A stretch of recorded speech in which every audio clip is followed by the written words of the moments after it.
Progetto Risaia in Madagascar, tra i protagonisti sicuramente Pierluigi Tessarin. Che tra l'altro forse è stato quello che è stato più illuminato da questa sua visita in Madagascar, ricordo che è anche il marito della signora Bruna.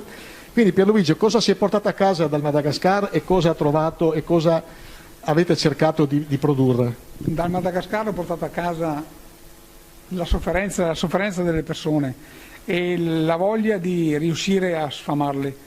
La cosa è partita più o meno così, eravamo in tre, io, Don Giuseppe Miele e Don Julien che è un malgascio, e abbiamo cominciato a pensare di produrlo il riso, non tanto di vendere il pacchetto di riso per avere un sostentamento economico, ma di produrlo per più bocche possibili. L'intento era quello di dar da mangiare almeno 3-4 mila persone che gravitano intorno ai centri salesiani di Malgasci.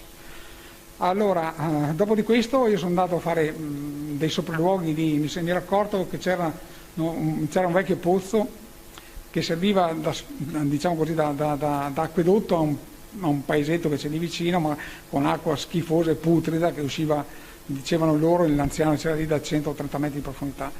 Lì è nata l'idea di fare un pozzo nuovo, di fare un pozzo artesiano con una produzione adeguata per produrre riso 3 volte in un anno per il calore che c'è, e l'anno successivo in 4 volte, loro dicono 4, noi speriamo comunque in 3 volte all'anno. La cosa, se riuscirà ad essere fatta, penso che possa aiutare molto i salesiani sia Malgasci che qualcuno italiano che ce l'ha, a riuscire almeno dare un pasto dignitoso ai ragazzi che ci sono lì. Ho visto le cucine una volta, mi sono impressionato perché stavano condendo con 2 zucche un quintale di riso, e la cosa che ho pensato, ma cosa saprà sto riso con 2 zucche dentro?